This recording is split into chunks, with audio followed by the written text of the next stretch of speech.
আসসালামু আলাইকুম সুপ্রিয় শিক্ষার্থীরা, আজকে আমরা এসএসসি 2024 সালের দিনাজপুর বোর্ড 6 নম্বর যে প্রশ্ন আসছে সেটা সলভ করার চেষ্টা করব।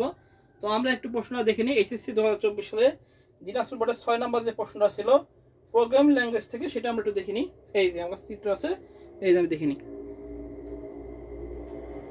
যাদের কাছে প্রশ্ন নেই তারা প্রশ্ন নিতে পারে, যাদের কাছে প্রশ্ন আছে তারা স্ক্রিনশট নিতে পারি। আচ্ছা, দেখলাম প্রশ্নটা আমরা দেখে নিলাম। এবার আমরা প্রশ্ন করব এবং উত্তর করার চেষ্টা করবো। আচ্ছা, প্রথম যে প্রশ্নটা আছে সেটা কি, প্রোগ্রাম কি? আমরা প্রোগ্রাম কাকে বলে আমরা জানি যে সমস্যা সমাধানের জন্য, কোনো সমস্যা সমাধানের জন্য কম্পিউটার ভাষায় ধারাবাহিকভাবে কতগুলো কমান্ড বা নির্দেশের সমষ্টি হলো প্রোগ্রাম। ক নাম্বার আমরা কি লিখবো যে কোনো সমস্যা সমাধানের জন্য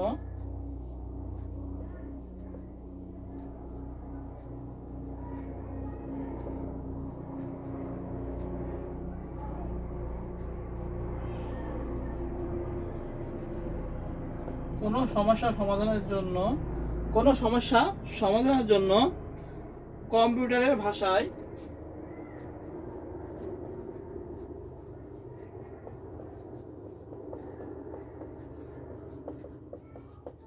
কম্পিউটারের ভাষায় কম্পিউটারের ভাষায় কি লিখবো আমরা, কম্পিউটারের ভাষায় ধারাবাহিকভাবে কতগুলো কমান্ড বা নির্দেশের সমষ্টিকে প্রোগ্রাম বলে। কম্পিউটারের ভাষায় আমরা লিখবো হলো ধারাবাহিকভাবে কতগুলো কমান্ড বা নির্দেশের সমষ্টি।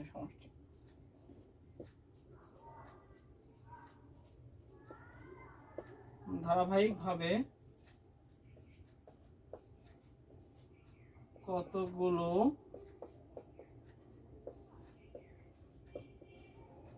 কমান্ড বা নির্দেশের সমষ্টি।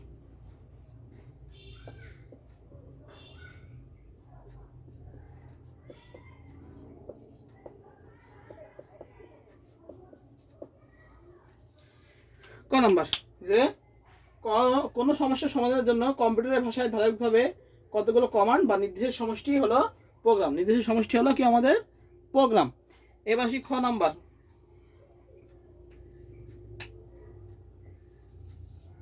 আচ্ছা, খ নাম্বার বলেছে কি যে সি একটি কেস সেন্সিটিভ ভাষা। এটা আমি আগেও বলতেছি যে এটা অনেকগুলো আমাদের এই নতুন রিসেন্ট 2024 সালে পরীক্ষায় অনেকগুলো পরীক্ষা আসছে যে সি একটি কেস সেন্সিটিভ ভাষা কেন বলা হয়।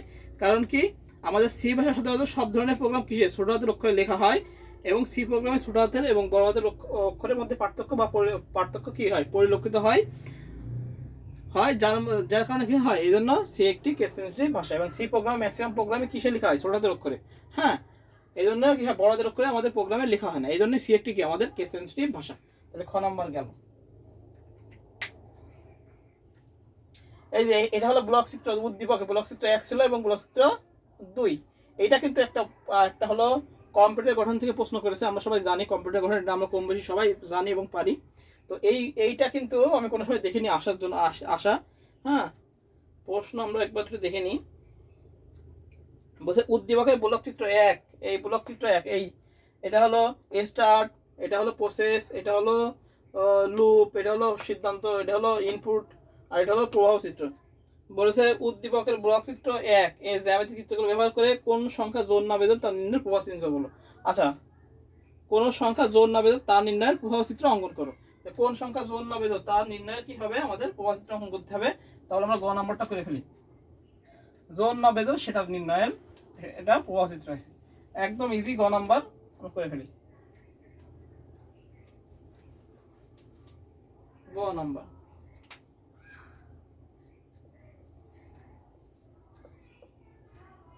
একটি সংখ্যা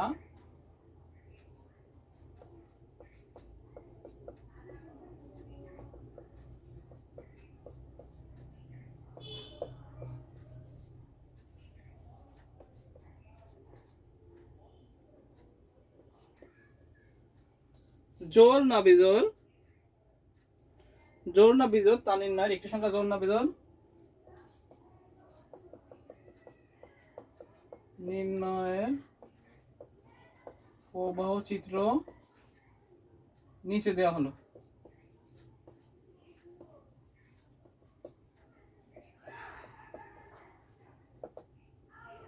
প্রবাহ নিচে দিয়ে হলো। এবার দেখি আমরা একটা সংখ্যা জোড় না বেদক, তার প্রবাহ চিত্রটা আমরা অঙ্কন করি।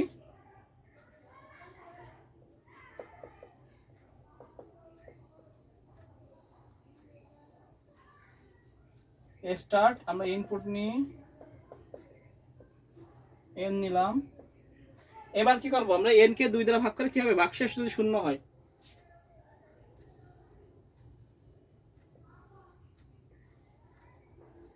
এন কে 2 দ্বারা ভাগ করে ভাগশেষ যদি 0 হয়, এস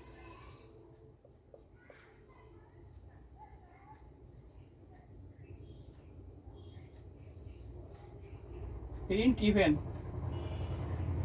প্রিন্ট ইভিএন, ইভেন মানে হলো জোড়।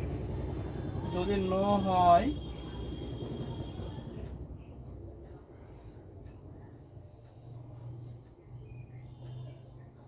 Print ode, print ode.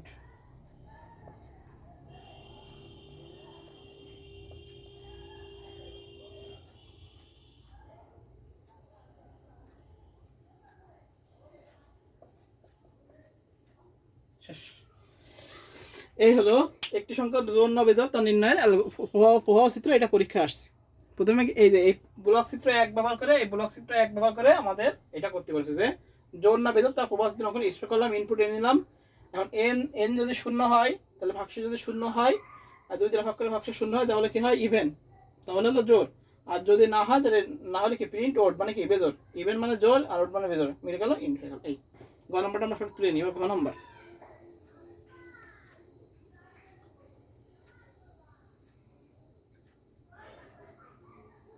আচ্ছা, এটা আমরা 90-তে অনেক সময় করেছি, কিন্তু 90-তে কম্পিউটার গঠন বর্ণনা আমরা করেছি, কিন্তু আমরা কিন্তু এই ইন্টারমিডিয়েটে এসে কম্পিউটার গঠন বর্ণনা এটা কম, অনেক কম জায়গায় আইছে পরীক্ষায়। কিন্তু পরীক্ষায় দেখে আইছে, এটাই হলো ফার্স্ট। এটাই ফার্স্ট দেখলাম দিনাজপুর বোর্ডের দেশে কম্পিউটার গঠন বর্ণনা করতে। এটাই ফার্স্ট। এটা হলো সাধারণ থেকে প্রশ্ন করেছে আর কি। হ্যাঁ, বলছে উদ্দীপকে ব্লক চিত্র 2 এর আলোকে কম্পিউটার গঠন বর্ণনা। এই ব্লক চিত্র 2 এর আলোকে কম্পিউটার গঠন বর্ণনা করবো। আমরা গঠন বর্ণনা করে দেবো এখন। তো আমরা এটাকে লিখে নিই। স্টার্ট করলাম, ইনপুট ইন, যদি 2 দিয়ে ভাগশেষ যদি শূন্য হয়, তাহলে ইয়েস। 2 কে ভাগ করে যে সংখ্যাটা আছে সেই সংখ্যাটাকে 2 কে ভাগ করে ভাগশেষ যদি 0 হয়, ইয়েস হলে ইভেন বা জোড়, আর যদি না হয় ওড দিয়ে আমরা ইন করে দিলাম। শেষ গেল। এবার আমরা ঘ নাম্বার পড়ি। ঘ নাম্বার বলেছে চিত্র 2। আচ্ছা, চিত্র 2 আরো সুন্দর করে আগাতে হবে, তো আমরা মুছে দিলাম ব্লক চিত্র 2। এবার আসি ঘ। যেহেতু একটু বড় করে আঁকাতে হবে, সেটা আমরা সুন্দর করে বর্ণনা দিয়ে দিই। আচ্ছা, বলছে কি উদ্দীপকের ব্লক চিত্র, উদ্দীপকের ব্লক চিত্র 2 এর আলোকে কম্পিউটার গঠন বর্ণনা করো। আচ্ছা, ব্লক চিত্র 2, তাহলে আমরা কম্পিউটার গঠন বর্ণনা করতে বলেছি। এখানে আমরা গঠনটা শুরু করি, চিত্রটা আঁকি।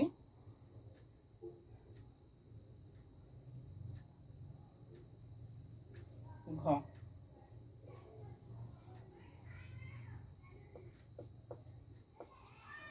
উদ্দীপকের ব্লক চিত্র 2,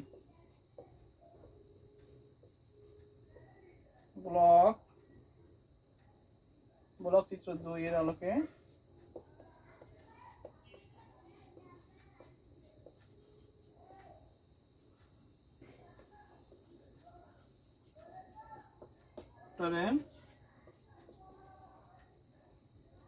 গঠন আলোচনা করা হলো। উদ্দীপকের যে ব্লক চিত্র 2 ছিল, সেইটার আলোকে কি হবে, আমাদের গঠন করতে হবে, মানে আলোচনা করতে হবে। তাহলে আমরা প্রথমে শুরু করি। চিত্রদের প্রথম যে চিত্রটা ছিল, এটা বলে ইনপুট। ইনপুট প্রথম যে চিত্রটা ছিল সেটা কি, আমাদের ইনপুট নেওয়ার যন্ত্র। আমরা বলতে পারি ইনপুট, ইনপুট বলতে পারি ইনপুট নেওয়ার যন্ত্র বা ইনপুট। হ্যাঁ,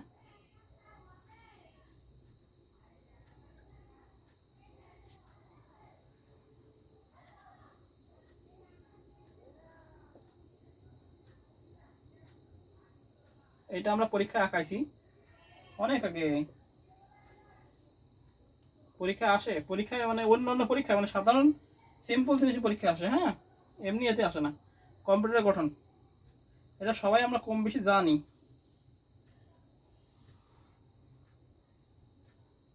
হুম, সবাই আমরা কম বেশি জানি এটা।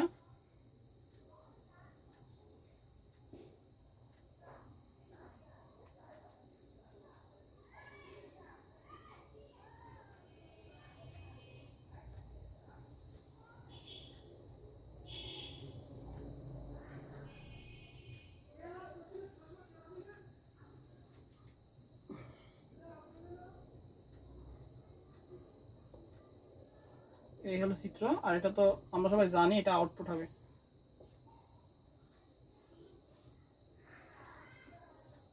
এখানে ইনপুট নেওয়া আর এখানে আউটপুট। আর এই যে এর ভিতরে ব্লক সিতে প্রথমটাকে বলা হয় সিপিইউ। সিপিইউ হলো কন্ট্রোল প্রসেসিং ইউনিট, আমরা জানি সিপিইউ। সিপিইউ মানে কি কন্ট্রোল প্রসেসিং ইউনিট। এরপরে যে কাজটা হলো সেটাকে হলো সিইউ, এটাকে কন্ট্রোল ইউনিট বলে সিইউ। এটা হলো এএলইউ। এএলইউ মানে কি অ্যারিথমেটিক লজিক ইউনিট। আর শেষে যে অংশটা থাকে সেটা হলো মেমোরি ইউনিট। এখানে মেমোরি ইউনিট কি ভোলাটাইল মেমোরি, এবং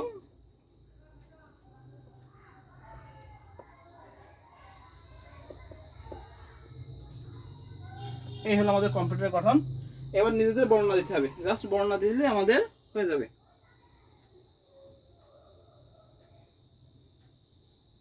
তাহলে এটা কি ইনপুট ডিভাইস, এটা হলো আউটপুট। এই কাজ করে কি সিপিইউ কন্ট্রোল প্রসেসিং ইউনিটের ভিতরে থাকে সিইউ এবং এইএলইউ, এবং নিচে কি থাকে আমাদের মেমোরি ইউনিট। এখানে ভোলাটাইল এবং নন ভোলাটাইল মেমোরি থাকে, স্থায়ী মেমোরি এবং অস্থায়ী মেমোরি। আর এটা হলো আমাদের আউটপুট। এবার এইভাবে বর্ণনা দিতে হবে ইনপুট কি কি আমাদের ইনপুট নেয় সেটা বর্ণনা দিতে হবে। যে ইনপুট ডিভাইস কোনগুলো, যে ইনপুট ডিভাইস হলো কিবোর্ড, মাউস, স্ক্যানার ইত্যাদি। আউটপুট ডিভাইস কোনগুলো, যেমন মনিটর, প্রিন্টার, স্ক্যানার, এগুলো। হ্যাঁ, আর আমাদের কম্পিউটার গঠন বলতে হবে হলো সিপিইউ কি সেন্ট্রাল প্রসেসিং ইউনিট। এটা হলো সিপিইউ হলো কম্পিউটারের কেন্দ্রীয় প্রসেসিং ইউনিট, যা কম্পিউটারের মস্তিষ্ক হিসেবে কাজ করে। এর প্রধান হলো দুইটা অংশ, সিপিইউ সেন্ট্রাল প্রসেসিং ইউনিট, এর দুটো অংশ নিয়ে গঠিত হলো সিইউ আর এটা কি এএলইউ। এখন সিইউ এর কাজ কি, সিইউ হলো কন্ট্রোল ইউনিট। যে কন্ট্রোল ইউনিট কী করে, কম্পিউটারের প্রতিটি নির্দেশকে পরীক্ষা করে এবং তা কার্যকর করার জন্য প্রয়োজনীয় সংকেত তৈরি করে। আর এএলইউ কি কাজ, গাণিতিক এবং যৌক্তিক কাজ।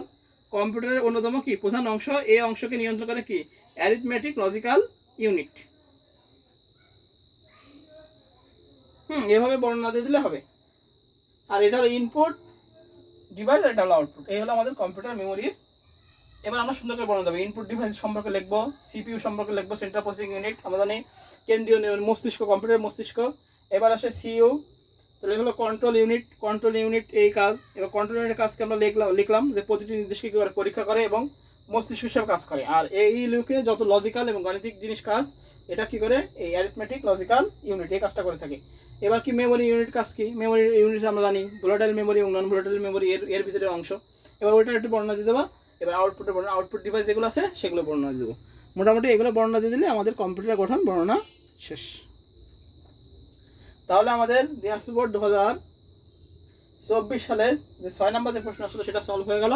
এইটা কিন্তু কোনো সময় আমি পরীক্ষায় দেখিনি, এবারে দেখলাম ফার্স্ট দেশে, মানে কম্পিউটার গঠন এই 16 এসএসসি আইসিটি তো 16 থেকে পরীক্ষা হয়, সৃজনশীল এইটাই ফার্স্ট দেখলাম যে দেশে এবার। হ্যাঁ, তো আমরা এটা একটু বর্ণনা দিয়ে দিলে আমাদের হয়ে যাবে। তাহলে আজকে এই পর্যন্তই, সবাইকে আসসালামু আলাইকুম।